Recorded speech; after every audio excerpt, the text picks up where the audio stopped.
And welcome back to Newsroom. We're here with Don Ma on NTD's Business Matters. Don, what's the latest?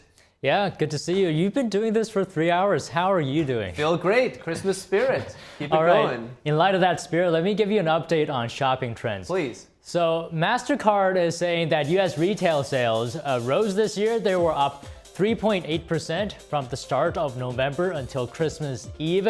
The sales jump was above a 3.1% increase last year. It also beat MasterCard's forecast in September of a 3.2% rise. The last 5 days of the season accounted for 10% of all holiday spending. Online sales rose at a faster pace of 6.7% compared with a 6.3% rise last year. The chief economist at the MasterCard Economics Institute said the data revealed that consumers are willing and able to spend but are driven by a search for value. Meanwhile, Apple has taken the lead in the race to a $4 trillion market valuation. The tech company has pulled ahead of Nvidia and Microsoft as well. So Apple's growth is being powered by AI. Just last month, a 16% jump in shares added about $500 billion to its market capitalization.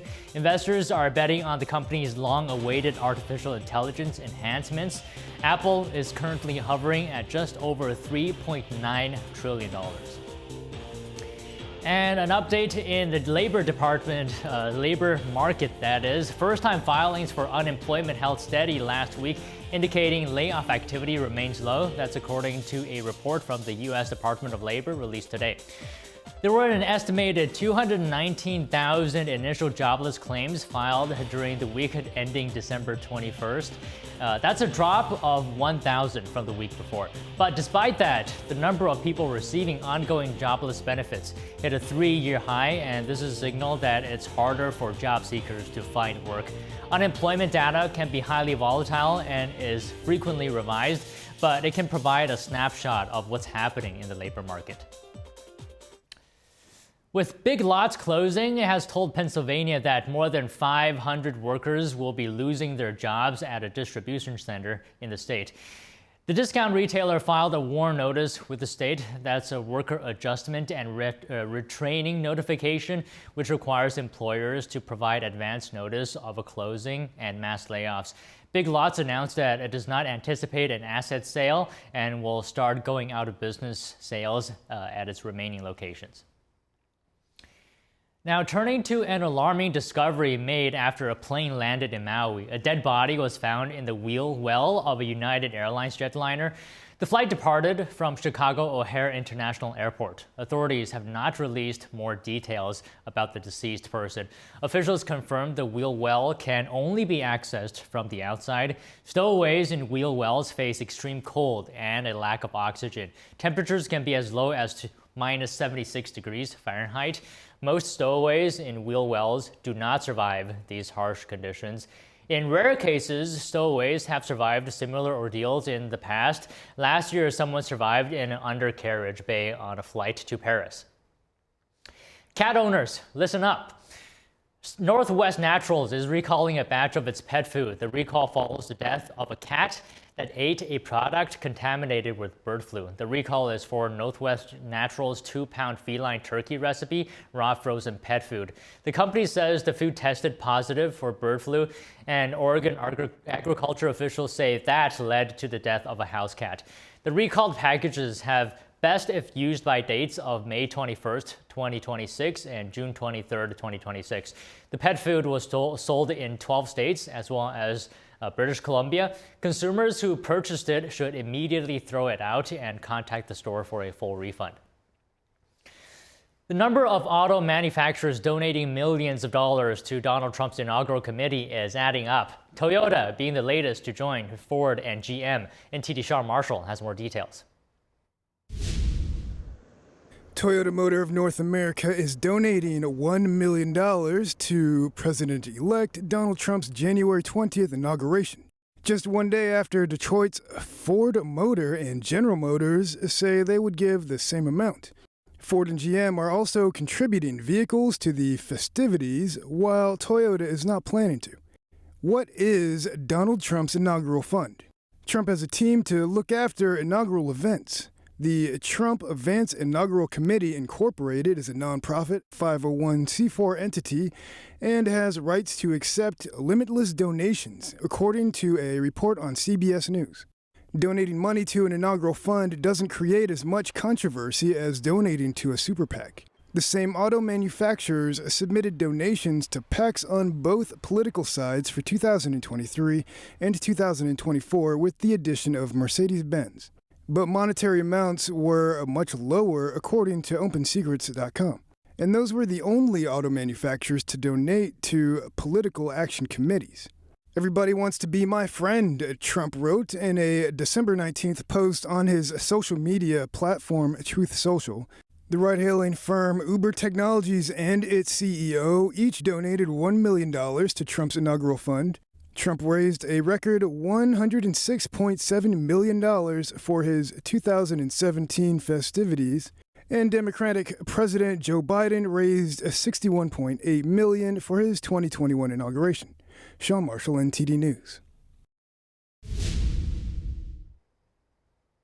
Japan's Nippon Steel has extended the closing period for its $15 billion acquisition of U.S. Steel. The estimated closing date was revised to the first quarter of 2025 from the previous plan for the third or fourth quarters of this year. President Biden has 15 days to decide whether or not to block the deal. President-elect Trump has also expressed opposition to the purchase.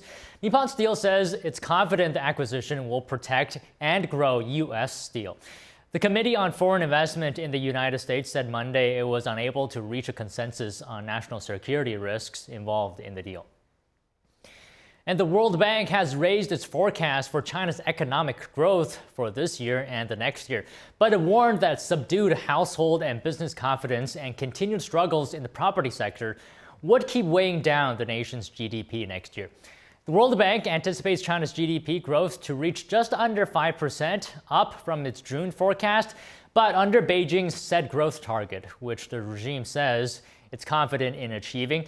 The world's second largest economy may also be dragged down by anticipated U.S. tariffs, with incoming President Trump set to take office next month. Alibaba International is entering a joint 50-50 venture with South Korean retailer Shin, who owns e-commerce website Gmarket. Regulatory filings reveal that the joint venture will be formed partly by Shin investing in its 100% stake in Gmarket. AliExpress Korea and Gmarket will be incorporated into the joint venture, expected to be set up in 2025. The deal will help the companies with local competition. In a statement, Shin said the two platforms will continue to be operated independently.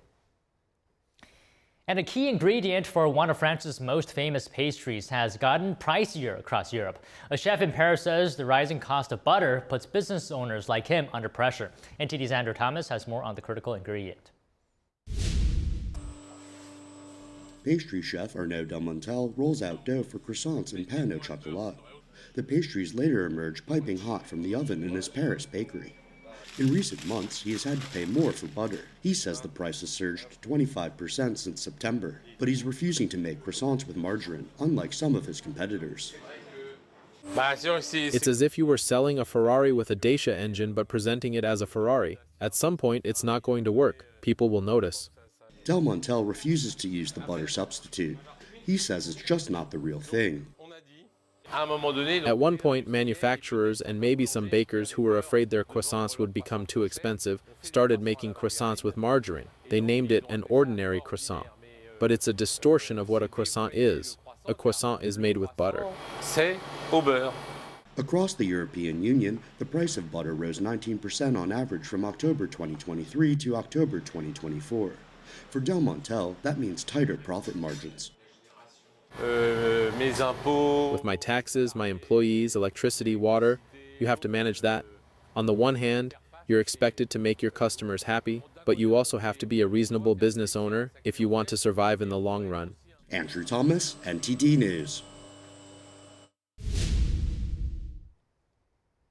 A German court has ordered the recall and destruction of some products from lighting maker Signify.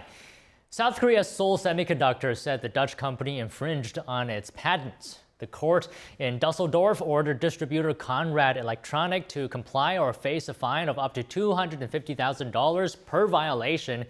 Signify said the patents in question had expired. Seoul Semiconductor has sued multinational companies over patents.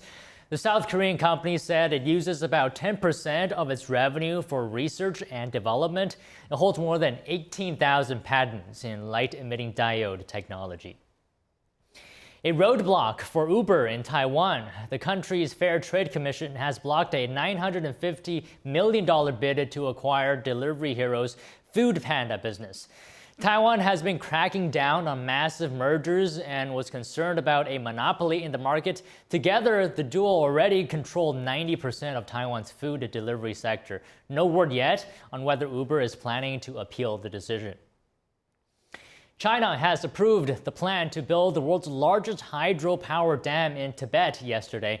The plan soon sparked deep concerns among downstream countries, including India and Bangladesh. The Chinese regime hopes to produce enormous amounts of electricity with the dam as the river flows through the largest land canyon on Earth. China's state-run newspaper Xinhua said the dam will be located in the lower reaches of a river that originates in Tibet and flows into India and Bangladesh. Both countries are concerned that the dam would affect the river's downstream flow, which millions of people rely on. The project is located in an earthquake-prone area. Chinese experts warn that the project could trigger more landslides. A think tank says Britain should reduce its reliance on Beijing for critical minerals. It says China's dominance in this area leaves the UK vulnerable. Critical minerals are used in all manner of tech and appliances. The think tank recommends diversifying supply chains to guard against harm from potential future trade tensions. NTD's international correspondent Malcolm Hudson has more for us. A new report says the UK must become less dependent on China for critical minerals. These are minerals essential for tech ranging from mobile phones to wind turbines to military equipment. But the report by think tank Labour Together highlights that China's dominance in this supply chain has created a vulnerability. Labour Together is closely associated with Britain's Labour Party. Their report says Beijing is relatively unlikely to leverage its dominance over Britain in the near future. But should China target wider country groupings amid geopolitical tensions, this would be more dangerous for the UK. Britain's car industry, employing 800,000 people, is already exposed, as is the energy industry, which is reliant on neodymium magnets for wind turbines. Over the past 3 decades, China has obtained a near monopoly over critical mineral production and processing, accounting for 70% of mineral ore extraction and 90% of the processing market. Beijing recently banned exports to the US of gallium, germanium, and antimony, which are essential for semiconductors, amid growing trade tensions. US officials and lawmakers have noted this as a national security risk and made a push to find alternative sources. The report gives Japan as a case study. China restricted rare earth element exports to Japan after a diplomatic incident in 2010, which made prices rise for Japan 10 times in a year. Japan responded by diversifying its supply chains and reducing its dependence on China. The report recommends the UK coordinate with like-minded partners such as the US, EU, Japan, and Australia to address the critical mineral supply chain risks. Malcolm Hudson, NTD News. China's Commerce Ministry said that the country has resumed regular quarantine inspections for lobsters imported from Australia. In late 2020, China imposed unofficial bans and tariffs on Australian goods valued at $12 billion, including coal, wine, and rock lobster. That came after Canberra called for an inquiry into the origins of COVID-19. The resumption of Australian lobster imports marks the end of all Chinese-imposed trade barriers on Australian exports. A final landing for a dual-citizen airport. The Pine Creek Border Airport, known for its runway that straddles the U.S. and Canadian border, is closing for good tomorrow. The small airport sits near Roseau, Minnesota, and Piney, Manitoba in Canada. The Minnesota Department of Transportation said it made the decision because of low use and high maintenance expenses. The airport opened in the 1950s with a grass runway and was upgraded to a paved runway in the 70s. It's one of 6 airports that straddle the border. Now, Japan Airlines says a cyber attack delayed some flights in Japan and also overseas. Let's take a look at that. The company says the apparent attack began at 7:24 a.m. and disrupted the company's internal and external systems. The company said it turned off a router that was causing problems and suspended ticket sales for Thursday flights. ANA, Japan's other big airline, said it found no signs of an attack on its systems. Earlier this week, American Airlines grounded flights for an hour on Christmas Eve due to a network issue affecting thousands.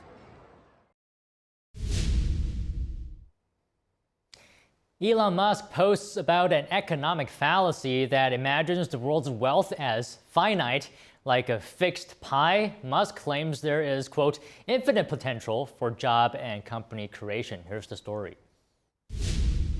Elon Musk posted on X, "The fixed pie fallacy is at the heart of much wrong-headed economic thinking. The fixed pie idea assumes there's a fixed amount of wealth in the world. If one person obtains more, he has to take it from another person." In reality, you can have the so overuse this analogy. You can have a lot of there's a lot of pie. Yeah, pie is not fixed. Elon Musk said that we can grow the pie back in 2021 on the Lex Fridman podcast, explaining the economic pie has grown dramatically over time and people need a grow the pie mindset. It's much better to work on adding to the economic pie. Maybe, creating, like I said, creating more than you consume. The second part of Musk's post. There is essentially infinite potential for job and company creation. Think of all the things that didn't exist 20 or 30 years ago. Musk is exactly right. There is infinite potential for the economic pie. Economist Dave Hebert says jobs are just serving other people. As long as there are people and things of value, the economy grows. There are things that we can do that would hamper job growth. Most of these are through policy, but there can be, cultural values as well that come into play, though those tend not to really have a big effect. The big one is going to be government policy. Hebert says the fixed pie fallacy is one of the most fallacious arguments in all of economics. Outside of government interference, he believes the pie can grow infinitely. And now real quick, Wall Street's main indexes closed pretty much unchanged today. It was light trading day, of course, after Christmas. So among the mega cap stocks, Tesla, Amazon, and Meta Platforms slipped. Apple increased, and it's continuing to edge closer to becoming the first company in the world to hit a market valuation of $4 trillion. So right now, markets are in a seasonally strong period called the Santa Claus rally. This pattern refers to increases in the stock market during the last 5 days of trading of December through the first 2 trading days of January. And with that, everything in today's Business Matters. Back to you, Paul. All right, Don. Santa Claus rally. Good to see it. Yeah. I mean, I don't know. I don't know how good it'll be compared to previous years, but we're technically in that pattern. But it's not set in stone that we'll see increases. But a little bit of post-Christmas joy. Hey, I noticed something you talked about, that China has basically reduced or taken away its unofficial tariffs on Australian lobster. You remember back during the pandemic, they wanted to do an investigation into the origin of the COVID virus, like you said, and then China got all upset and put all these tariffs on Australian goods. The timing is interesting. Just now, as Trump is coming in and threatening tariffs on China, we see China reducing their tariffs on Australia. Yeah, I remember back in the day when those tariffs were imposed on Australia. I was actually reporting on that. One of the tariffs, if you can imagine, 200% on Australian wine. Incredible. Yeah, so I mean, I think one of the reasons, of course, as you mentioned, the Trump tariffs, a possibility, but another is that, China is not doing very well economically speaking, relatively compared to previous economic states in China's history. So I think it wants more money. So that's why it wants to increase trade, boost, imports and exports as well to sort of boost its economy. I thought Trump's Christmas message was quite interesting too, pointing out China directly. He said that Chinese soldiers are controlling the Panama Canal after the United States built it. Another thing that's interesting, I was reading, we covered it earlier, was on Greenland. And basically, there was one, it's very hard to get a mining license in Greenland. One guy, an Australian guy by chance, he got a license to open a mine in Greenland, okay? Critical minerals mine. He was saying he was getting up to 19 calls a day from Chinese buyers. Wow, that's incredible. Yeah. We have to keep an eye on that. Yeah, it shows you the lengths they'll go to because, as we often report on, China has such a control over the critical minerals, and it just shows you even indirectly, not just buying mines and controlling mines, but also leaping in and trying to get them if somebody else gets approved for them. It's quite incredible, the timing of all of this, just as the Trump inauguration is coming up. But the question remains if they're going to leverage that control on these critical minerals amid everything that's happening within its economy. I would imagine it wants more exports of those minerals so that it can, have more revenue coming into the country. But that's the thing, yeah, you just never know. I think this is what they're saying, to talk about Greenland, etc. We saw in the UK, Malcolm Hudson saying even in the UK, they just don't know how these trade tensions are going to develop. Don Ma, appreciate it. Have a good one. Yeah, you as well.